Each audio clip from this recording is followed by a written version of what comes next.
This is the Last Minute Blues Podcast with Donny, Alex, Jeremy, and Jeff Burton. Well, it is the Last Minute Blues Podcast. Donny Fandango joined in studio by Alex Ferrario from 101 ESPN. Our homeboy, Jeremy Rutherford, in transit from Winnipeg. Alex, pain. Yeah. I wish we were doing this under different circumstances. Last podcast I talked a lot. The Blues were down 2-0. Yeah. And I don't want to say that I didn't care because I certainly cared, but I just felt like we were playing with house money. Yeah. So I saw the good with the bad. I just wasn't really all that affected. And then this series went on, and the Blues looked like they belonged. I mean, you had games 3 and 4 and even 6 where they just absolutely smoked Winnipeg. And so to lose the way in which that they did is just so heartbreaking. And, it's one of those things where I do feel bad for us as fans. But, dude, this is a team that has been digging and working for the last 3 months. And I legitimately feel bad for them and this coaching staff. It is just really, really tough. And then also, and I know that the responsible thing for me would be to give the credit where it's due. And blah, blah, blah, blah. Neither of us can do that. But, homie, I do not think much of this Winnipeg team. I do not think much of their goaltender. I do not think much of that coach.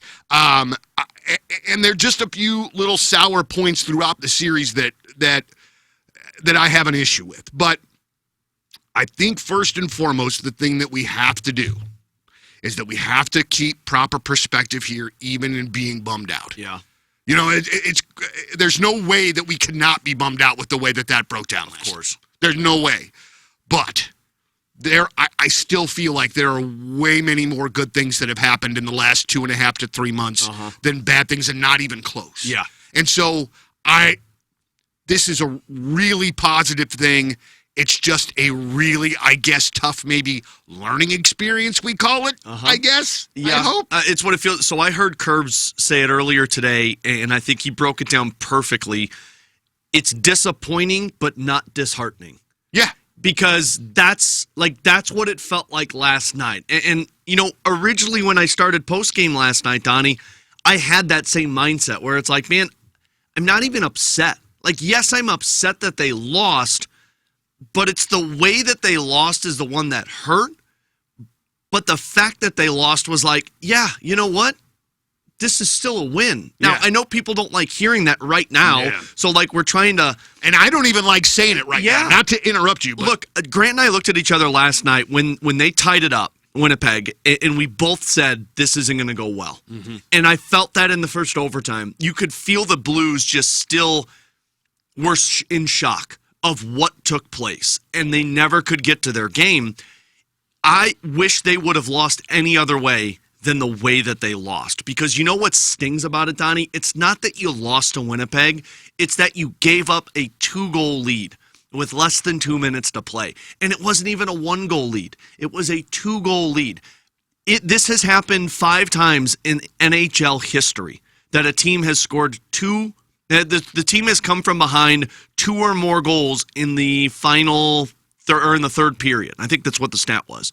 And 2 of those 5 happened in the last 48 hours. Dallas and Colorado and the Blues in Winnipeg. So big picture, and we could get into that as we move along, but in the heat of the moment, I can't be upset where the Blues are at because this season was not supposed to happen. Yeah. But the fact that you lost the way that you lost, this is going to sting. I mean, Curb said it on the broadcast, and I agree. This has to be the worst playoff loss in franchise history. I mean, and look, I understand the Steve Yzerman shot that gets past Casey. I understand Owen Nolan at the blue line that beats Roman Turek. Those stung. But why this one stung more is because you were leading against the President's Trophy team, and frankly, you deserved to win that series. I'm only going to argue with that in the sense that in a couple of those other situations, I felt that I had a bigger idea of where the team could go. Yeah, you thought they should win a Stanley Cup. Or at least get closer to it. Yeah. This did not feel like that. I felt like in the end, at some point or the other, we were going to run out of that house money. Probably. All right. Okay. But real quick, that Detroit Red Wings series that Yzerman scored, Detroit was the better team. Oh, yes. And you didn't have Fuhr. Like, the infuriating part with the Fuhr one was, your goalie got ran, you didn't have your best goalie, and then that's what took place. I can understand the one where you were the President's Trophy team, though, when you lost to the Sharks, because you were the better team. You should have won that one. But, man, what sucks more about this for me is you were an 8 seed, and you were the better team than the Winnipeg Jets. Yeah. And you lost. That's where I feel. And you lost the way that you did. Again, you could have lost 4-1, 3-2, and it would have been like, damn. But you know what? You were in it to the end. Yeah. But this one isn't, you weren't in it to the end. This one was, you led until the final 2 minutes, and you coughed up the lead. There is just so many woulda, coulda, shoulda sort of things. So one of the things that I want to ask about is, and Coach Montgomery talked about it a bit in his post-game press conference, this 6-on-5 situation is not a situation that the Blues have done well with at all this year. Right. But, I mean, what in the hell can you do to prepare for that? Because when it's this 6-on-5 thing, it seems like it's almost mayhem anyway, and you're just trying to hang on to your butt and hope that you can keep them from somehow getting a lucky play, lucky bounce. Like, how do you even work on that to try to get better at that minute aspect of the game? It's exactly what I tell my daughters in the car when Daddy takes a left turn on a yellow light. Hold on to your butts, girls. That's what it is. So like you could go back and like you can pick through that final sequence with a fine-tooth comb. Like you can go back through it and see the areas that put him in that position. The Nemesnikov goal, that's Winnipeg being aggressive. They pull the goaltender with 3 minutes left. That one doesn't bug me as much as the Perfetti one with 3 seconds left. And it's mostly because it started with Pavel Buchnevich going for the empty net. Mm-hmm. Cleared the puck down, took the shot, and there was less than a minute to go. And he takes that shot. Now, there's two sides to that coin. Because on one, and this is the part that I fall on, Donnie, I'm fine with it. Because one flick of the wrist, they could end that game with that shot. But the other side of it is if you miss, you're in icing, you're putting that team in an ideal situation. They get to pick where the faceoff is at in the offensive zone, and they can hammer you. So that's where it started. But then, I mean, to your question of how do you prepare for those, you've got to be harder on the pucks. Mm-hmm. Monty even said it like, look, a stick broke, and we thought we could get to the puck, and we didn't get to the puck. Then you lost a battle along the boards, and I think it was Robert Thomas or Braden Shen on it. And then Pavel Buchnevich blocked the shot and wasn't able to get it out of the zone. And then the third one for me was Falk along the far side boards where he had the chance to pin it along the boards for about 8 seconds, or at least there was like 2 seconds you could have killed off the clock, and you weren't able to do that. Now, I'm not saying that the Blues were soft in that sense, because what you have to understand is the other side was in desperation mode. Like, we thought that this was a devastating loss. Winnipeg might be blowing up their team right now if they would have lost that game last night. Absolutely. So that was desperation mode. But to win at 6-on-5, and man, this is the part that fascinates me, because I don't know how you fix this other than you have to get battle scars like they just took.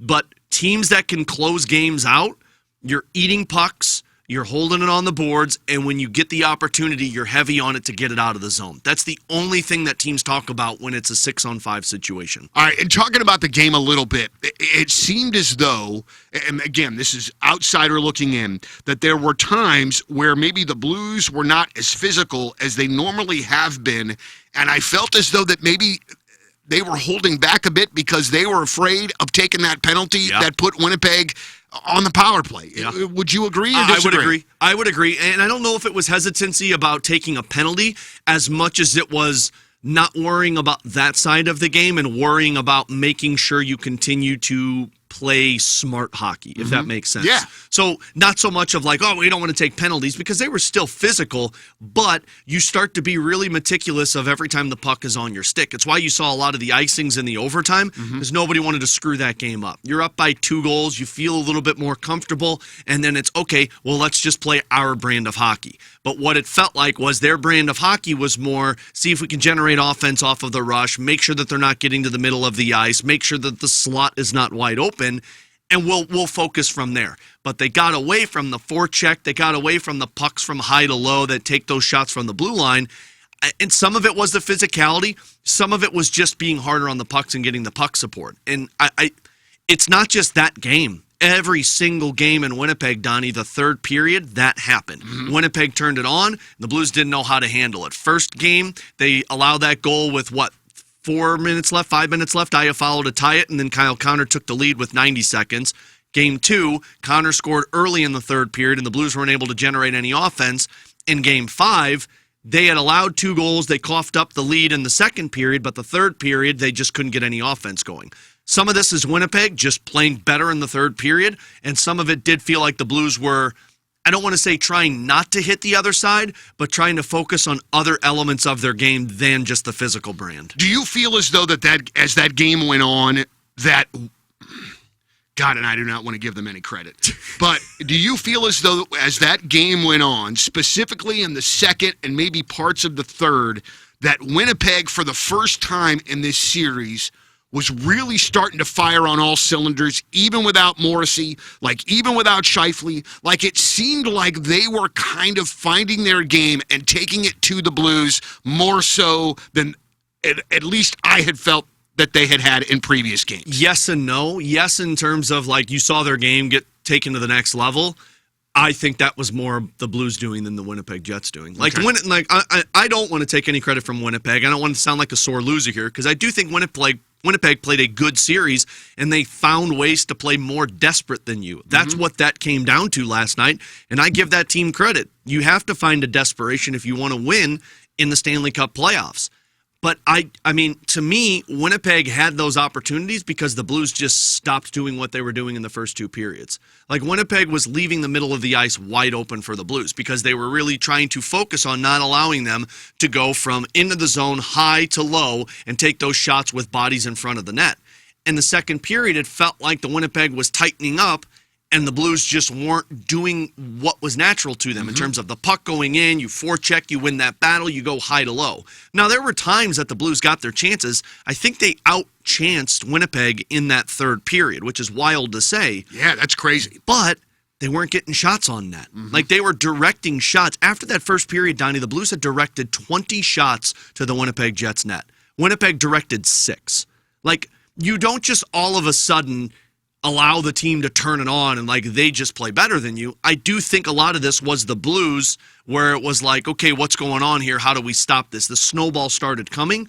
Some of this was Winnipeg that just played more desperate than you, but I think some of this was the Blues not doing what they were so good at, which was exiting out of the zone, skating with your defenseman as a 5-man unit, and forechecking the puck and win puck battles. Well, you're a professional when it comes to this stuff. I'm not, so I'm going to go ahead and swing a little low. I don't particularly at all, in any way, shape, or form, appreciate the way that their head coach made the Blues look like a bunch of friggin' goons after the Braden Shin incident. The Blues were just absolutely,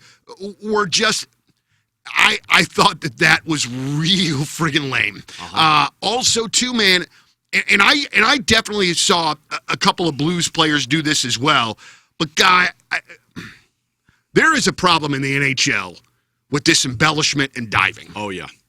And dudes, there are multiple times in that series that I saw a Winnipeg player, namely that Pionk idiot, who is looking for it, is looking at the ref as he's diving down.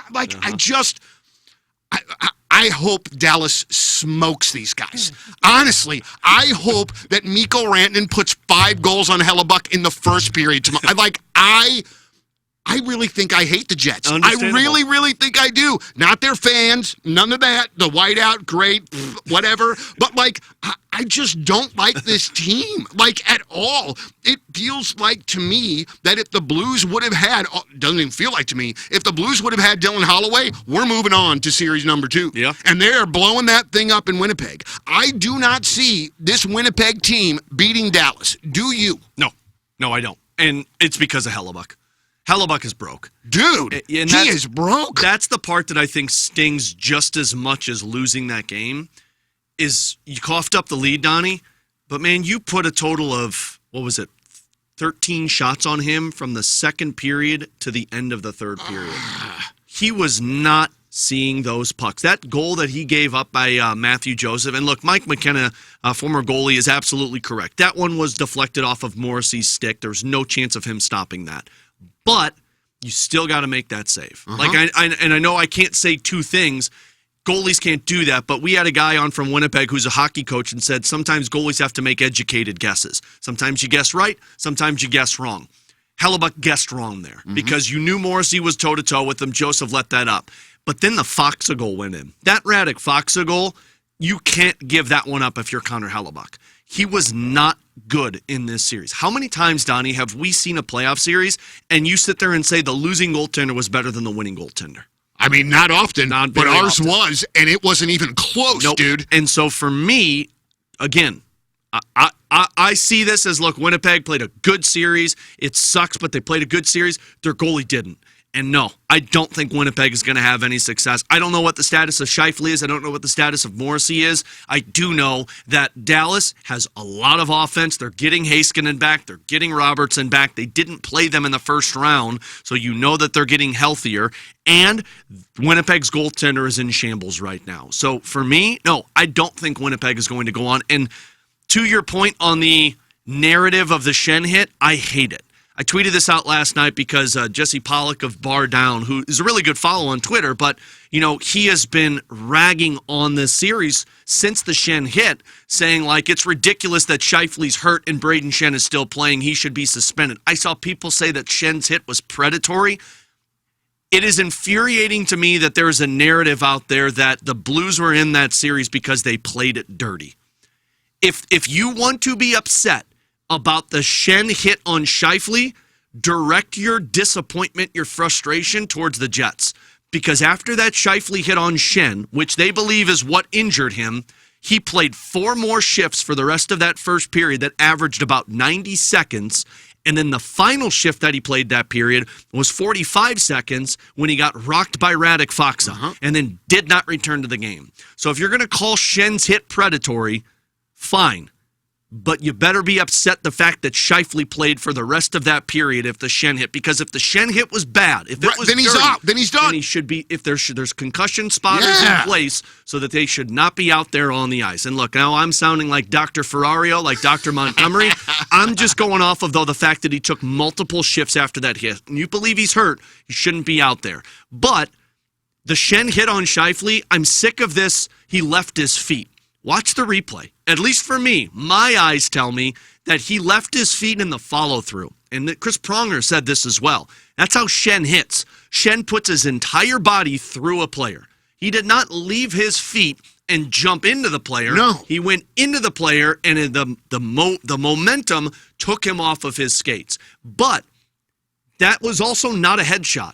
If you want to be upset, go look at the Logan Stanley hit on Jordan Kyrou. Yeah, man. Now, I know everybody was saying it's like, well, Stanley didn't leave his feet. Yeah, because he's 6'7", but he did go for the head, and there was an elbow on the head. But beyond that, there were spearing, there were hits.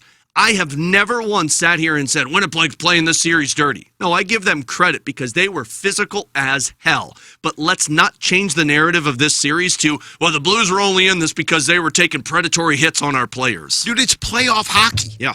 It is a whole new friggin' world. Yeah. And it really, really burns my ass. Because there were a couple of times, at least twice, 3 times, where I remember Logan Stanley going after Jimmy Snuggerud. Oh, yeah. So Logan Stanley is what, 6'12"? 6'12", yeah. That's the exact measurement. And Snuggerud is not. Yeah. And he's a rookie. I feel as though that you are going after the easiest guy to go after on the ice. And you're the biggest guy on the ice. And he was 170 pounds soaking wet. Like, what are we doing here? Just that sort of narrative that it was anything more than hard playoff hockey. It's just absolute nonsense to me. It just felt like a team that didn't realize the Blues have been playing this way all season. And they played the Blues twice at the end of the season from the Four Nations break on.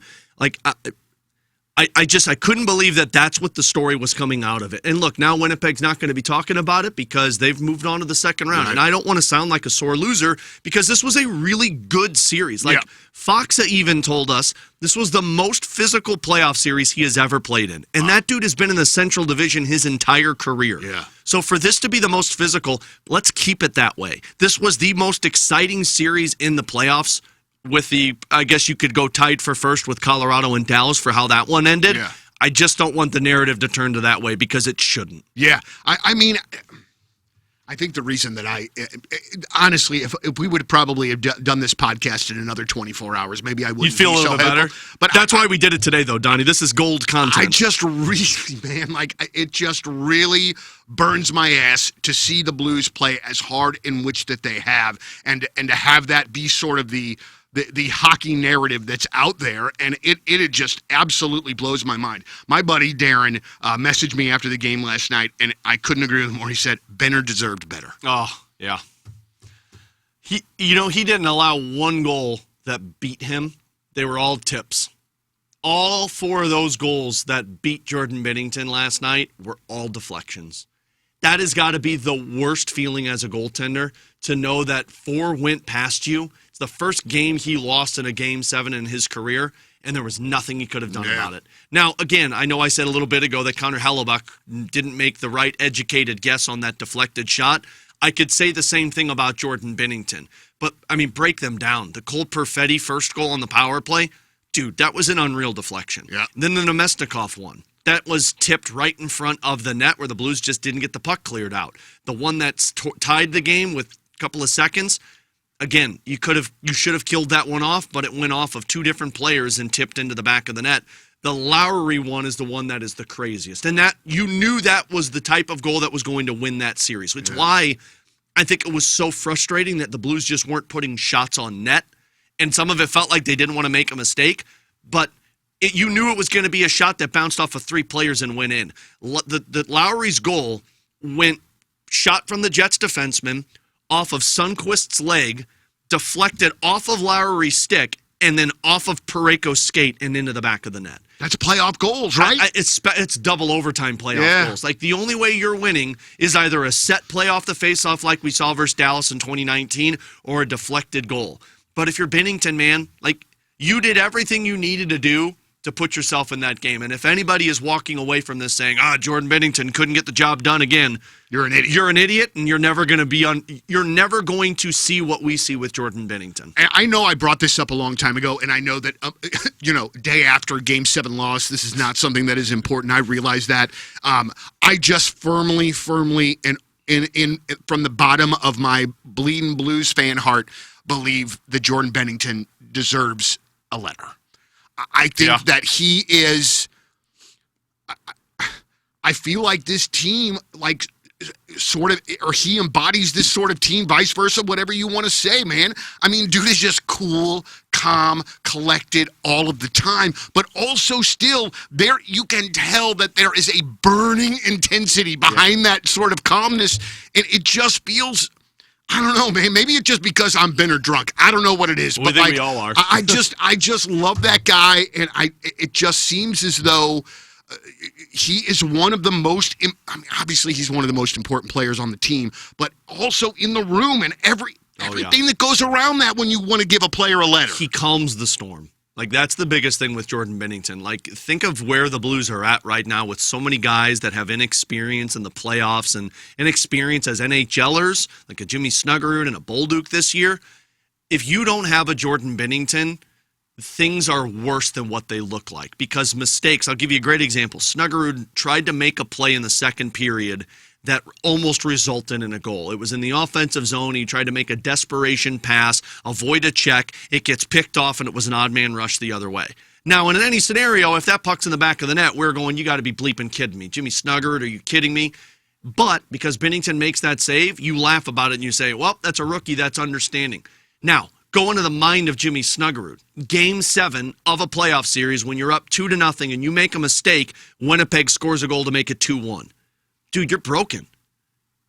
But you've got Jordan Binnington. Yeah. So the mistakes you make, you go back to the bench. The coach tells you, hey, man, this is what you need to do. Cool. Next time you go back out there and you resume it. that's calming the storm. Yeah. Because in a retool, dude, this is how you go from a 2-year retool to a 3-year retool to a 4-year to a 5-year to a 6-year to saying, what the heck's going on right now? If you don't believe me, go look at the Detroit Red Wings. Yeah. Because they've been in the Iser plan for 9 years, and they don't have a goaltender. So that's what Jordan Binnington is. And to your point, I think it's important to also give this man credit because 2 years ago, the narrative around the NHL was his antics and how frustrated he would get and swinging his stick at people.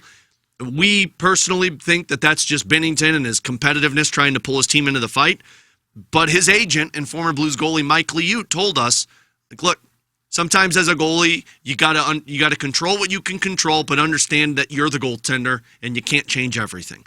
And that man Jordan Binnington has taken a completely different mindset. Like I see him in between whistles, kind of down on his knees, his head's down, and it looks like he's meditating before a penalty kill or a power play or something like that. This is a strong-minded goaltender right now that has figured out the mind elements of being an NHL goalie, and it's why I think he's still got a lot of great years in front of him. The guy's 31 years old, and they monitor his time. They know that he can only play about 50 games in the season, but when he does that, postseason comes around, he's giving you a chance to win. So, and I know we talked about this on a different podcast, and I'm sorry that I don't remember what you and JR told me. There was a lot of them that we've done, Donnie. I don't know if you know this or not. But as you see, not to take anything away from Binner, but as he naturally gets older, and you have who you have, and Joel Hofer as your backup, do you see the split next year being, does Hofer get 5 more games? You know what I'm saying? Yeah. Does he start to get a little bit more of the load, and you start to kind of ease off your 31-year-old goaltender a little bit to keep him fresh for the playoffs? I don't think so. Yeah. Monty had a quote the other day about this because somebody asked about, do you look back and do you appreciate the way that you handled Binnington's workload? And he said, as somebody who was an assistant coach and then watched Binnington from afar, you understand how good he is when he's rested. And he said, he's a goalie that we don't believe should play more than 60 games. He said, I'm also a guy that believes that he should play more than 45, 48 games. So 50 is that sweet spot for Jordan Binnington. So unfortunately for Joel Hofer, the Blues have 2 more years of Jordan Binnington, and Binnington gives you a chance to win. Now, do I think it's going to be 50-32? No, I do think that injuries take place. You want guys to rest. You're going to go through the lulls. I do think you'll see a couple more games for Joel Hofer next year, but what they tried to do this year, and David Alexander had told Curbs and Joey this, they really wanted to give Hofer more challenging games. Meaning they don't want to give him the San Jose, the cupcake games. Not saying those are cupcake games. Yeah, sorry, that was bad example. No, but I mean that's what they tried to do. But now they tried to give him games in Winnipeg on the road. They tried to give him games against Colorado. So I think they'll continue to do that. But man, as long as Jordan Binnington plays at this competitive level, you need him on this team. And I think he'll continue this way. And what will be interesting is 2 years from now, what happens? Because Hofer's an RFA this year. What does that extension look like? And when Binnington's a UFA, is Hofer up for a UFA status or is he still an RFA? Do they pass each other and then the Blues say, cool, well, now it's the passing of the torch? Or do they look at this and say, no, we got a franchise goaltender that we're going to let keep running because look at what Marc-Andre Fleury did all the way up until he was 40 years old. What does a deal for Joel Hofer look like? That's a really fun question. I don't know. I think you're probably looking, if I'm Hofer, I want to do a bridge deal because I want to wait until I'm the guy so that I can get paid. To pull on cash in. If I'm the Blues, I'm okay with doing a bridge deal because I want to see what Binnington looks like. I want to see what Hofer looks like, and then I need to know that Hofer's ready to go. I mean, I wonder if the Blues look at him and say, we'll give you 3 years, $3.5 million. That's what I was going to ask, because I would assume that he's due for a pretty good size raise. Yeah, I mean, he's still making that entry-level deal. So, I mean, maybe 3 years, somewhere between $3 and $4 million, which, that's $10 million to your 2 goaltenders, not the end of the world. The other interesting factor into this also is Colton Ellis, because Colton Ellis, for those that don't know, is the Thunderbirds goalie. He had a really good season for the Thunderbirds. He was their number 1 guy this year. He's the same age as Joel Hofer. He's got no NHL experience, though. So how do you as a organization look at the goalie depth chart? Because we've seen in the past, you need a lot of guys that you can trust. Yeah. Ellis, I think, is already signed to another deal, if I'm not mistaken. Hofer's going to get re-signed, my guess is, and you've got 3 guys. But as this moves forward, how does Ellis's development take place? How does Hofer's development take place? And who's the last one standing? And I thought that you might have, maybe I'm making this up, but I thought that you had told me that the Russian cat that they had drafted is somebody that they were pretty high on as well. They were. He had a rough year this year. Okay. Yeah, so I wonder kind of what their mindset is. I'll be interested to hear Armstrong's assessment on that if he talks about it when their availability later this week. But yeah, Zarenko last year was 50-50 with Colton Ellis, and he was pretty good. This year he had a little bit of a setback, but I still think they're probably high on him. And then they just signed this Will Cranley kid that's there as well. So they've got like 5 guys deep in their goaltending system, but the ones that matter are the closest to the NHL. And, I mean, you're in the best position possible in terms of Binnington, who is $6.5 million, Hofer, who's probably somewhere between 3 and 4, and then you got a Colton Ellis in the minor leagues, he's one of the best goalies in the AHL this season. So we're in a good spot. So it's the part that I find fascinating is what's the decision moving forward. But luckily, you don't have to worry about that for 2 more years. Well, all right. So I still feel like I'm sifting through a little bit of Winnipeg hate in my heart and in my head here right now. Keep that heart alive, Donnie. That's how fandom is built, baby. Oh man, it was just literally the thing last night. And I went downstairs to listen to some of the post game with you. But like the second that they scored, I turned the television off. Oh yeah. Like Again, I told Grant and I were watching this all take place, and we were like, I didn't know how to read that game last night. I really didn't, because in the past, like 2019, I just knew the Blues were going to win. 2021 against Colorado, I felt like they were going to win until Binnington got hurt. I didn't know how to read it. Yeah. And then when they were up by 2. I selfishly had that confidence where I was like, I think they're good. And then you can't underestimate Winnipeg. But, I mean, if they would have lost any other way, I think it would have been fine. But the fact that they lost with 2.3 seconds left is the one that is going to stick in your crawl for a really long time. It's the same feeling, Donnie, that we had when the Blues couldn't get past the LA Kings and they'd get swept. What was that, 2013, 2014? Dude, I had nightmares about Jonathan Quick. Oh, yeah, where they got God. They won the first, couple of games, and then they got swept in 4 straight. Like, those games were daggers. Yeah. This feels like that era. But the good news is, man, like, the window was just freaking opening, which is the crazy part about this. But I'm with you, man. The Winnipeg Jets, I didn't want to see them win that series for how it went, and it stung when you win it with the way that they did. But again, and I do, we started with this, and we're going to end with this, and we're going to talk more later this week after Doug Armstrong. Hear from Army. Yeah. But one of the things that I cannot get lost in my brain about is there is so much more positive. Oh, yeah. I mean, to me, Alex, there's a handful of negatives, but the positives far outweigh those negatives. Yeah. The core of this team is going to be something special, buddy. Yeah. When you can give, and I understand that the reason that he got so many minutes is because you have an injury to Dylan Holloway. But when you can trust Jimmy Snuggerud in the situations that he has been trusted in the last couple of weeks. And Jake Neighbors. And Zach Bolduc. Yeah. I mean, buddy, this is so exciting when you talk about the competitive window being open. Yeah. Now, that said, I don't want to hear retool anymore. Nope. Because to me, that's done. Yep. When you just took the President's Cup winning team to 7 friggin' games and gave them everything in which that they can handle and then some, it's done. I want the expectations going forward is the playoffs and beyond. Oh, yeah.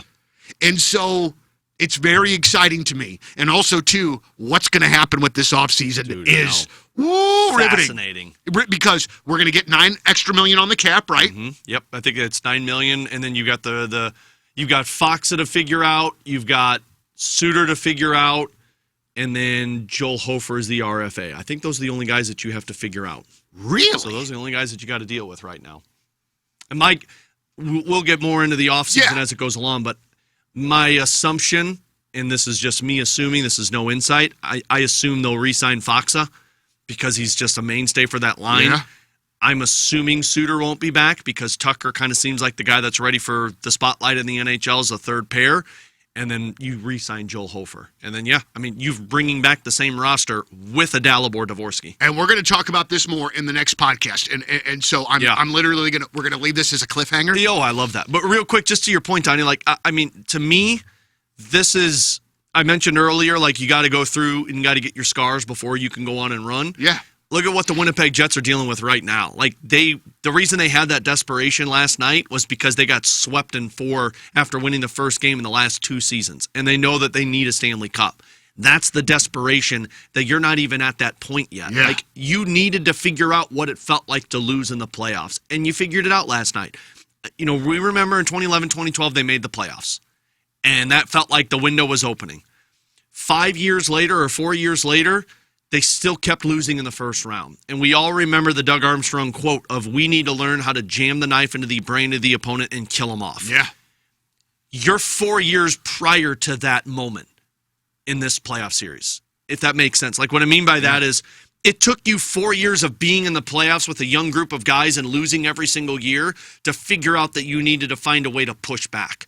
The Blues just learned that in one series, that you can't take your foot off of the gas and you've got to be perfect on the ice if you want to win the playoffs. But you just went 7 against the President's Trophy team. Every one of those guys is going to be pissed off the entire offseason and come back a lot more motivated and hungrier for next season. And you've got this. You don't have a coaching question anymore. Yep. You don't have a star player question anymore. You don't have a defense question anymore. And you don't have a goaltending question. You're in a position where these battle scars that you just went through are going to make you a team that could be very dangerous next year. All right, I want to leave with this, okay? Cliffhanger. I don't want you to answer. Oh. I want you to answer, but not... But don't give the answer. Okay. Do you think this offseason there will be a seismic trade by Doug Armstrong and the Blues? I think there's a chance.